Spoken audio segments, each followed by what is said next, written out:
Re റിലീസിന് തയ്യാറെടുത്ത് ദളപതി. തമിഴിലെ എക്കാലത്തെയും മികച്ച ക്ലാസിക് ചിത്രമാണ് മണിരത്നം സംവിധാനം ചെയ്ത ദളപതി. രജനീകാന്തും മമ്മൂട്ടിയും പ്രധാന വേഷങ്ങളിലെത്തിയ ചിത്രം വർഷങ്ങൾക്കിപ്പുറവും പ്രേക്ഷകർ നെഞ്ചോട് ചേർത്ത് വെക്കുന്ന ഒന്നാണ്.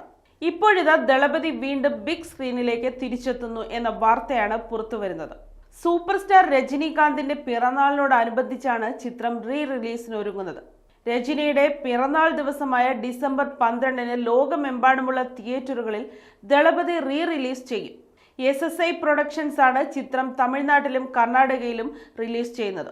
പുത്തൻ സാങ്കേതിക വിദ്യയുടെ അകമ്പടിയോടെയാണ് ഇത്തവണ ദളപതി പ്രേക്ഷകരുടെ മുന്നിലേക്ക് എത്തുന്നത്. സൂര്യ എന്ന കഥാപാത്രമായി ദളപതിയിൽ രജനി തകർത്താടിയപ്പോൾ ദേവയായി മമ്മൂട്ടിയും ഞെട്ടിച്ചു. ചിത്രത്തിലെ ഇളയരാജ ഈണം നൽകിയ ഗാനങ്ങളെല്ലാം ഇന്നും ഹിറ്റാണ്.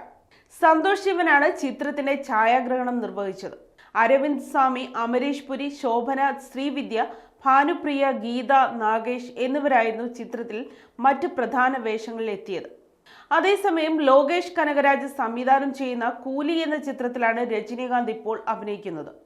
ഈ ആക്ഷൻ ത്രില്ലർ ചിത്രം 2025 മെയ് മാസത്തിൽ പുറത്തിറങ്ങും. നാഗാർജുന അക്നേനി, ഉപേന്ദ്ര റാവു, സൗബിൾ ഷാഹിർ എന്നിവരും കൂലിയിൽ പ്രധാന കഥാപാത്രങ്ങളെ അവതരിപ്പിക്കുന്നുണ്ട്.